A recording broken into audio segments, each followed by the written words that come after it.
වටේට ශක්තිමත් වැටක් ගන්නවා. ඒ වගේම බිම හොඳට පස් කැටයක්වත් නැතුව හොඳ ලස්සනට සමතලා කරලා පාත්ති දානවා. අනතුරු තමයි අදාළ බීජ වර්ගයේ රෝපණය කරන්නේ. එතකොට වැටයි බිමයි අවශ්‍ය වෙලා තියෙන්නේ අර භෝග වර්ගයේ රෝපණය කළා ඒකේ ඵලෙ ලබා ගන්න. එහෙම නැත්නම් වැටෙන් අවශ්‍ය වැඩකුත් නැහැ, බිම සමතලා කරාට වැඩකුත් නැහැ භෝග වර්ගයේ රෝපණය නොකළොත්. නමුත් භෝග වර්ගයේ රෝපණය කරලා ඒකේ ඵලෙ ලබන්න මේ දෙකේ උපකාරය තියෙනවා. ඒ දෙක නැතුවත් බෑ. ඒ වාගේ තමයි ওই සීලේ සමාධිය ප්‍රඥාව කියන තුන. සීලේ වැට ගන්නවා වාගේ. දැන් ජීවිතයක් තුල Tamanටත් අනුන්ටත් අවඩ සහගත දේවල් හිතට නැගුණට කියන්නේ කරන්නේ නැහැ, පාලනය කරගන්නවා. හිතට නැගෙනවා. කියන්නේ කරන්නේ නැහැ, පාලනය කරනවා. Tamanටත් අනුන්ටත් අවඩක් නම් වැඩදායකයි නම් අවස්ථානුකූලව කියනවා කරනවා. ඔකට තමයි වාරිත්‍ර චාරිත්‍ර කියන්නේ. වාරිත්‍ර සීලය කියන්නේ Tamanටත් අනුන්ටත් වැරදි නම් ඒක අත්හරිනවා. චාරිත්‍රය කියන්නේ අර්ථවත් දේ කරනවා. ඒවා සිල්. ඒවා කය වචනේ දෙකට. හැබැයි සිල් පුජ්‍යලත්වයේ තුල මමත්වයේ තුලයි. මම කියන හැඟීම තුලයි සිල් රකින්නේ. ඒකේ උපකාරයක් තියෙනවා දුගතිය වළක්වලා සුගති උපතක් ලබන්න. දැන් අද අපි මේ සුගති ඉපදිලා තියෙන්නේ සිල් රැකලා තියෙන හින්දායි. අද හොඳ පාලනයක් තියෙනවා. ඊළඟට ඒ පාලනය වූ ජීවිතේට එකඟතාවයක් ඕනේ, සමාධියක් ඕනේ. විවිධාකාර අරමුණු ඔස්සේ විසිර ගියාව සිතට යමක් නිරවුල්ව දැනගන්න බෑ. ඒත් එකඟතාවයකින් යුක්තයි නම් තමයි යමක් නිරවුල්ව වටහා ගන්න පුළුවන් වෙන්නේ. ඒ එකඟතාවය අර බිම සකස් කෙරුවා වාගේ සමාධිය. වැටත් ඕනේ, බිමත් ඕනේ. නමුත් වැට ගහලා තිබුණට, බිම සකස් කරලා තිබුණට භෝගේ ඉඳලා නැත්නම් ඵලයක් භුක්ති විඳින්න බෑනේ. එයාර භෝගේ ඉඳවනවා වාගේ තමයි ප්‍රඥාව. ඒ ප්‍රඥාව අර සමාධියත් ආත්ම දෘෂ්ටිය පුජ්‍යල භාවයේ සහිතයි. ඒ දෙකෙන් නතර වුණා අර ආලාර කාලාම උද්දකරාම පුත්තෙහිම. එතන ලෝකෝත්තර ප්‍රඥාවක් ලැබුණේ නැහැ. බුදුරජාණන් වහන්සේ සීලය අනුමත කරවා දාලා. සීලය ඕනේ. සමාධියත් ඕනේ. ඒකට එකතු කෙරුවා ලෞකිකත්වයෙන් මිදෙන ලෝකෝත්තර ප්‍රඥාව. අර භෝග වර්ගයේ ඉන්දෝලා ඵලයේ භුක්ති විඳින්න වාගේ. ඉතින් ඔය ලෝකෝත්තර ප්‍රඥාව ගැන කතා කරනකොට තමයි මේ කිරීම කියන්නේ කාය කම්මේ, කාය ක්‍රියා කරවීම. වචී කම්මේ, වචන කතා කිරීම. මනෝ කම්මේ, හිතෙනවා කියන එක. අර කෙනෙක් නොවේයි කියන ධර්මයේ කතා කරන්නේ ලෝකෝත්තර ප්‍රඥාවට අදාළවයි. නමුත් එතකොට ඒකෙදි හදන්න තියෙන්නේ අර දැන් අර මහ කැලේ කපලා පොඩි කැලේ කපන්න තියෙන්නේ. ලෝකෝත්තර ප්‍රඥාවෙන්. අර දෙකෙන් තමයි යොමු කරගෙන තියෙන්නේ. හොඳට සිල් ආරක්ෂා කරගෙන හොඳ චිත්ත ඒකාග්‍රතාවයක් තියෙනවා. එතකොට භාග්‍යතුන් වහන්සේ මේ සත්‍යේ පුජ්‍යලෙක් නොවේයි කියලා වදාළ ධර්මයේ මොකක්ද කියන එක කල්යාණ මිත්‍ර ආශ්‍රයෙන් අහලා, සද්ධර්මය අහලා, හොඳට යෝනිසෝ මනසිකාර කරලා, මෙනෙහි වෙලා ඒන උත්තරේ අර සීලේ සමාධියේ දුන්නු මනසට ප්‍රඥාව යොදනවා. ඒක තමයි ධර්මානුධර්ම ප්‍රතිපත්තිය. මාර්ගඵල පිළිවෙලෙන් නිර්වාණ අවබෝධ කරනවා කියන්නේ පුජ්‍යලෙක් නොවේයි කියන කරුණ සැකයකින් තොරව පැහැදිලි වුණා. දැක්කා. ඒකට කරුණක් කියනකොට දැන් කාය කම්ම කියන්නේ කය ක්‍රියා කරනවා කියන එකයි. වචී කම්ම කියන්නේ වචන කතා කරනවා කියන එකයි. සරලව කියවොත්. මනෝ කම්ම කියන්නේ හිතනවා කියන එකයි. කම්ම කියන වචනේ යොදනවා චේතනාවට. කය ක්‍රියා කරන්න චේතනාව යෙදෙනවා. වචන කතා කරන්න චේතනාව යෙදෙනවා. හිතෙන්ද චේතනාව යෙදෙනවා. එතකොට මේ කාය කම්ම, වචී කම්ම, මනෝ කම්ම කියන කම්ම තුනම මනෝමූලිකවයි උපදින්නේ. මනෝමූලිකව කියන්නේ දැන් මනස කියන්නේ භාවිතාවේද දත්තයන් භාවිතාවෙන අවස්ථානුකූලව සිහියට නැගෙන්න තියෙන හැකියාවක්. මනස කියලා මෙහෙම එක තිත්තක් නැහැ. මනස කියන්නේ මනි ඉන්ද්‍රිය කියලා කියන්නේ දත්තයන් භාවිතාවෙන්න සිහි වෙන්න පුළුවන් හැකියාවක්, ප්‍රධානත්වයක්. කර්මයෙන් පිහිටියේ. එතකොට මේ මනසේ කෘත්‍යයට මනසේ වැඩකරනද කර්මයෙන් හටගත් මේ රූප ධර්මී ආයුෂ්ණී පවතින්න ඕනේ. පවත්තන ශක්තියත් ඒ වගේම ඒ ආහාර ජීර්ණ ආදිය සිද්ධ වෙලා ආස්වාස වාතයේ දෙක සංයෝග වෙලා ඒ වෙන උණුසුම දෙන්න ඕනේ. උණුසුම නැත්නම් මේක ආයු පවතින්නේ නැහැ. ආයු පවතින්නේ නැත්නම් මේ ආස්වාස වාතයේ ලේ ධාතු දෙක සංයෝග උණුසුම ඇති වෙන්නේ. උපකරණීය පැත්ත එහෙමයි. ආයු නිසා උණුසුම පවතිනවා, උණුසුම නිසා ආයු පවතිනවා. ඒකේ උණුසුම පවතිනවා නම් අර භාවිතා වෙන දත්තයන් සිහිවීම වෙනවා. මනංච පටිච්ච ධම්මේච කියන්නේ මනසේ කෘත්‍යයට අර භාවිතා විච්ච ආකාරයේ සිහියට නැගෙනවා. දැන් නැගිටින්න ඕනේ කියලා සිහියට නැගෙනවා. එතකොට ඒ සිහියට නැගෙනවත් එක්කලාම සිතුවිලි සිතයි දෙවරකට උපදින්නේ එක්ක ඉපදෙන්නේ විඥානියත් ඒ සමගයි. මනසත් සිහියට නැගෙන අරමුණත් විඥානියත් කියන කරුණු තුන එකතු වෙලා අන්නර වේදනා සංඥා සංකාරෙහි තියෙන එක්තරා මේ ප්‍රධාන චෛතසිකයක් තමයි චේතනාව. ඕන් නැගිටීමේ ක්‍රියාව වෙනවා. එතකොට නැගිටීමේ ක්‍රියාවට එක පැත්තකින් ආයුෂ්නේ උදව් වෙලා තියෙනවා අතර මහා ධාතුව පැත්ත. එක පැත්තකින් මනසේ භාවිතා වීම සිහිවීම උදව් වෙලා තියෙනවා. එක පැත්තකින් සිහි වෙනකොට විඥානීය දැනගැනීමත් වෙලා ක්‍රියාව යෙදෙනවා. දැන් හුස්මක් අල්ලලා නැකිට්ටා වාගේ. නැගිටලා ඉවරනකොට හුස්ම පිට වෙනවා වාගේ. අර ක්‍රියාවෙන් අවසන් වෙනවා. ක්‍රියාවෙන් අවසන් වෙනවා. ක්‍රියාව අවසන් වෙනවා වගේම ඒ ක්‍රියාකාරීත්වයේ හේතු නිසා හටගත් දෙයක්. එක හේතුවක්වත් උතර අඩු වුණා නම් ඒ ක්‍රියාව වෙන්නේ නැහැ. ඒ නිසා මේක හේතු නිසා හටගත් ඵලයක් නිසා ඵලය ඇති වී නැති වෙන නිසා තමයි මේකට අයිතිකාරයක් නැහැ කියන්නේ. පැහැදිලිද කිප්ප කරුණ? දැන් වචන කතා කරනකොට මේකේ ආයුෂ්ණයට බලන හුස්මක් කොහොමද? දැන් අපි කරණීය මත් කුසලේන යන්තං සන්තම් පදං අபிසමිච්ච සක්කෝ උජූච සූජූච සුවචෝ චස්සමුදු අනතිමානික කියන්න බෑනේ. එතකොට ලේ ධාතුව මේක ඇතුළත ඒ වෙනකොට ලොකු ක්‍රියාදාමයක් වෙනවා. ඒ සරලව කියන්නේ සාරාංශයක්. ඒ ලේ ධාතුව ආස්වාස වාතයත් එක්ක කර්මයෙන් හටගත් පෙනහැල්ල හදවත හරහා මේකේ උණුසුම දෙනවා. ඒතර ආයු පවතිනවා. ආයු පවතින නිසා නැවත නැවත උණුසුම් වෙනවා. එතකොට ඒ නිසා අර භාවිතා වෙච්ච වචන අරමුණට අනුව ਵਿਚාර වෙනවා. ඒතර මානස කෘත්‍යයි අරමුණයි මනෝ විඥානයයි එකතුව චේතනාව දීලා ඇතුළත වාතයේ කැඩි කැඩි පිට වෙනවා. දැන් කතා කිරීම කියන එක මුලින් නෑ. දැන් මේ අවස්ථාවේ දෙනකොටනේ කතා කරන්නේ. කතා කරලා ඉවර වෙලා පහු බලනකොට වචනයක් පාසත් වචනයක් පාසත් පස්සෙත් නෑ. ඒ නිසා කියනවා කතා කිරීම හේතුප්‍රත්‍යයෙන් හටගන්නා උදයක් කතා කිරීම හටගන්නා නැසෙනවා කියලා. සමුදේ වැය ධර්මයක් කියලා. එතකොට කළදේ කීදේ කරන්න තියෙන දේ කියන්න හිතන දේ මනෝකම්මේ මුල් කොට පහළ වෙනවා. දැන් කළදේ කීදේ ඉවර වුණාට ඒක ඉතිරුණා නෙමෙයි ඉවර වුණා.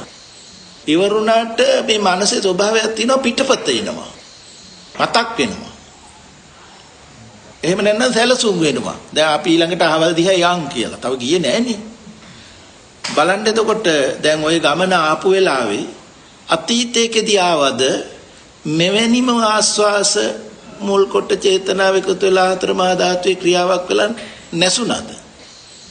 නැසුණා. පහුුනේ නැහැ. නැසුණා. ඒ හට ගැනීම නැසීම කෙරේ සතිපට්ඨානයක් නැතිකම නිසා පහ වුණා කියලා පිළිගන්න වෙනවා. නැති වුණා. නමුත් හොඳ සිහිනුවණකින් එතන යෙදුනොත් නේ නැති වුණා කියන එකක් පැහැදිලි වෙන්නේ. එතෙක් පහ වුණා යාට. ඒ මනසට. එතකොට ඒ නිසා පහුවෙච්ච කාරණේ මම අහවල් විදියට හිටියනේ අහවල් විදියට හිටියනේ කියලා වර්තමානයේ පහළ වෙන ඒකේ පිටපත මතක් වීම වෙච්ච එක කියලා ගන්නවා. වෙච්ච එක තියා මේ මතක් වෙන එකවත් තියෙන්නේ නැහැ. එතකොට අනාගතේ උපන්නත් අනාගතයේදී කවදාකවත් යන්න බෑ සැලසුම් කරන්නෙත්පත් වෙන්නෙත් දැන්. ඒ යම් තැනක ඕක අවබෝධ වෙනකොට මේ මනස හොඳ අර සමාධියෙන් මේ ප්‍රඥාවෙන් ওই තුන් කාලේ මිදෙනවා. කාල තුනක් දෙන්න බැරුව යනවා මනසට.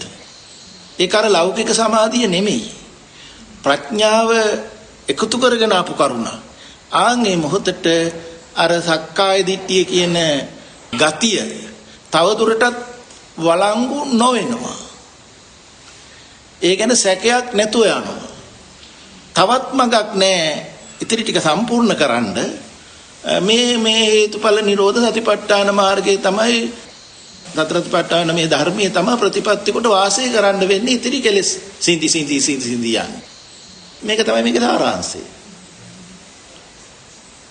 ඉතින් දැන් පෘථග්ජන කෙනා මම සිල් ගන්නවා. මම සිල් රකින්නවා. ඒක උපකාරයි. ඒක අඩු තක්සේරුවකට දෙන්නේ උපකාරයි සමාධිය පිණිස. ඒ දෙක උපකාරයි ප්‍රඥාව පිණිස. ප්‍රඥාවෙන් දැක්කත් ඊළඟට අවබෝධ වුණත් සෝතාපට්ටි ඵලයටපත් වුණා. පාලනයයි දැකීමයි දෙක යන්න ඕන කාම ලෝකේ අනාගාමී ඵලයට යනකම්. ඊළඟට අනාගාමී ඵලයෙන් එහාට පාලනයක් නැහැ. ඒක යන්නේ ප්‍රඥාවෙන්මයි. දැන් ඒක අපේ සම්මතයක්. මේකට ඉස්සෙල්ලා වුණා කියලා හරියන්නේ නැහැ. නමුත් ඕක බුදුහාමුදුරුවෝ අදාළ ඒක චාරිත්‍ර සීලයක් සම්මතයක්. ඉතින් ඒක ශ්‍රද්ධාවෙන් ආරක්ෂා කරන ශ්‍රද්ධාවෙන් චාරිත්‍රය. වාරිත්‍රය වීර්යයෙන්. චාරිත්‍රය ශ්‍රද්ධාවෙන්. නමුත් 100% සිල් රැක්කත් පුජ්‍යලයා ධර්ම අවබෝධ වෙන්නේ නැහැ. අවබෝධ වෙන්න අර ධර්ම කරුණ එකතු කරගෙන යන්න ඕනේ. දැන් එහෙමනේ දැන් සෝතාපට්ටි ආර්යයන් වහන්සේටත් පෙන්නනවානේ අර රතන සූත්‍රයේ ගුණ පෙන්නන තැන කිංචාපි සෝකම්මං කරෝති පාපකං කියන ගාථාවේ කයින් වචනින් සිතින් යම් පාප කර්මයක් කළොත් කෙරෙනවා සංගවන්නේ නැහැ. ඒ කියන්නේ මේ මනසට ඒ නුවණට සැඟවෙන්නේ නැහැ. මේක පාප කර්මයි කියලා දන්නවා. දන්න හින්දා ඊට වඩා සිහිනුවණින් යුක්ත වෙන හින්දා දෙවෙනිව තුන්වෙනි හතරවෙනි ඊළඟට ඉදිරියට කෙරෙන්න තියෙන ගතිය අඩු වෙවි යනවා. ඒක ජීවිත 7ක් අඩු වෙලා යන්නත් පුළුවන් සමහර විට.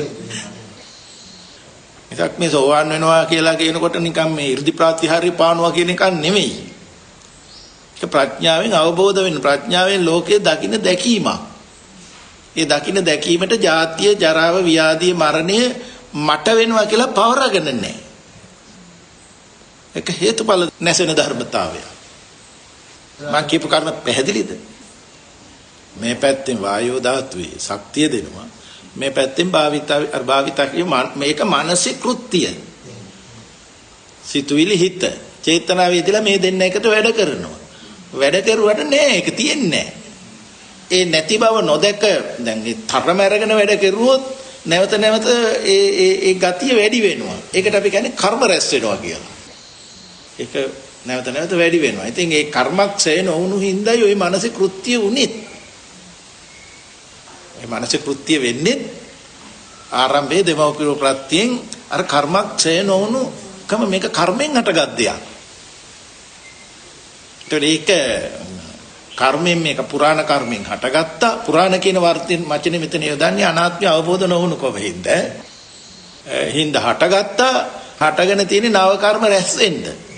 දැන් අපේ පරම කල්යාණ මිත්‍රයන් වහන්සේ ලෞතර බුදුරජාන් වහන්සේගේ ධර්මය අහන්න අපිට ලැබිච්ච හින්දා කර්මෙන් හටගත්තා. නර්ම කර්ම රැස් නොවෙන්නත්, මතු විපාක නොලවන්නත්, පුරාණ කර්මක් ඡේ වෙන්නත් රැවටීම ධර්ම මාර්ගයක් ලැබිලා තියෙනවා. ඒක තමයි ඉතින් මනුස්ස බුද්ධෝත්පාද කාලයක මනුස්ස ජීවිතේ අපි ලැබපු මහා භාග්‍යය තමයි ඒ ධර්මය අපිට අහන්න ලැබිච්ච එක. ඒක අබුද්ධෝත්පාද කාලයක අහන්න ලැබෙන්නේ නැහැ. දැන් අනිත් ආගම් වලත් යහපත් දේවල් ඕන තරම් කියනවා. ඒක ඔක්කොම අපිට යහපත් කියන්න බෑ. හොඳ දේවල් කියනවා. හැබැයි ආත්මය පිරිසුදු කරගන්න. බුදුහාමුදුරුවෝ අදාළේ ආත්ම දෘෂ්ටිය වැරදි. පිරිසුදු කරගන්න නෙවෙයි. මේ ආත්ම දෘෂ්ටිය පහ කරගන්න. ඒකට අර වගේනුත් තැන් වලට එනවා. ආවට මේ තමා පිරිසුදු වෙන්නයි හදන්නේ එතන. මෙතන තමා කියන මතය නිෂේධ කරනකොට ප්‍රඥාවෙන් ඒකට තැනක් නැති වෙනකොට පිරිසුදු කරන්න එකක් නැහැ. ඒකයි ඔකේ වෙනස. අනිත් සියලුම ආගම් එක පැත්තක හිට ගන්නවා. ආත්මය පිරිසුදු කරගන්න. බුදුදහමේ විතරක් ආත්මයක් ඇතයි කියන එක දෘෂ්ටියක් කියලා පෙන්නනවා. මතයක් කියලා. මතයෙන් මිදෙන්න පෙන්නනවා. හොඳයි එහෙනම් බොහොම පිං මේ පිරිකර ගෙනල්ලා බණවලා බුද්ධ පූජාව තියලා මේ සිද්ධ කරගන්න සියලුම කුසල පුණ්‍ය සම්භාර ධර්මයන් කරන කොටගෙන නිරෝගී සුවය ලැබේවා, දීර්ඝායුෂ සැලසේවා, මෙලව වශයෙන් කරන කියන ධාර්මික රැකිරක්ෂාදී දේවල් අභිවෘද්ධියටපත් වේවා. තව තවත් ශ්‍රද්ධා ප්‍රඥා වඩාගෙන උතුම් නිවනින් සැනසෙන්න හේතු ආසනාව වේවා. ත්වන් සරණයි.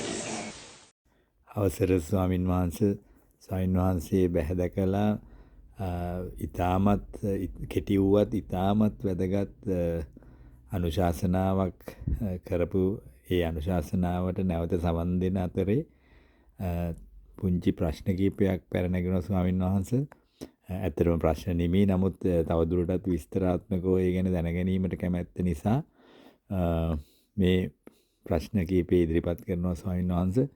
විවේක ඇති වෙලාවක කරුණාකර අපිට කෙටි අනුශාසනාවක් කරන්න කියලා ආරාධනා කරනවා.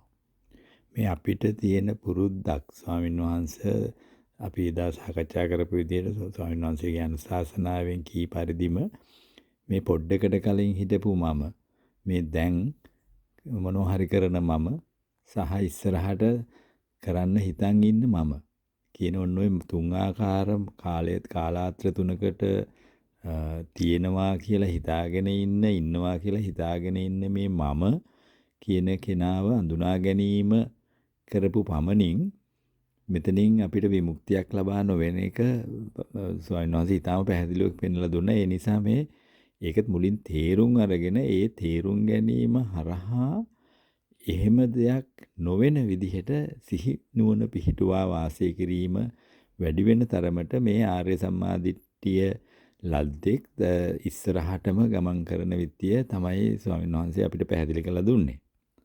ඒ ඔස්සේ ටිකක් විමර්ශනාත්මකව හිතලා බලද්දි ස්වාමීන් වහන්සේ මට ආපු ප්‍රශ්නේ තමයි මේ කතා කරන්නේ ඇත්තටම චේතෝ විමුක්තිය නේද කියන එක.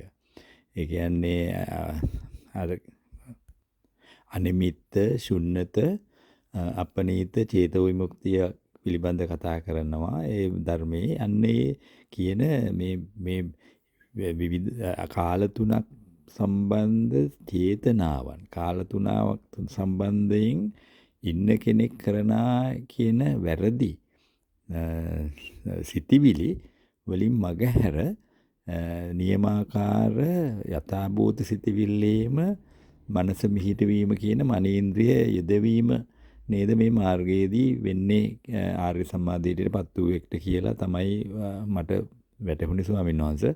අන්න ඒ පිළිබඳව තවදුරටත් පුළුවන් නම් විස්තරාත්මකව අනුශාසනාවක් කරන ලෙස ඉල්ලා සිටිනවා. දැන් එවැනි තත්වයක අගතෙන්පත් වූ, එහෙම නැත්නම් සෝවාන්, සකෘදාගාමී, අනාගාමී අරහත්ත්වයට දක්වාම යන අපි නිකන් කතා කරොත් ස්වාමීන් වහන්සේ, ඒ කියන්නේ අවසානයේ පියවරේදී පූර්ණ සමාධියකට, එහෙම නැත්නම් අර නිරෝධ සමාපත්තියටම පත්වීම නේද විය යුත්තේ කියන පැත්තත් පොඩ්ඩක් විග්‍රහ කරන්න පුළුවන් නම් හොඳයි ස්වාමීන් වහන්සේ. ඒ වගේම දැන් එවැනි තත්වයකට පත් වූ වෙක්ට නැවත වරක් තව කෙනෙක්ට ධර්මයේ දේශනා කිරීමේදී පරණ මතකයන් අවදි කිරීම කළ යුතුයි නේද ස්වාමීන් වහන්සේ? අන්නේ කිරීමේදී මම මේ කතා කරන්නේ රහතන් වහන්සේ කෙනෙක් කියලා හිතුවොතින් ඒ කෙනෙක් පිළිබඳව.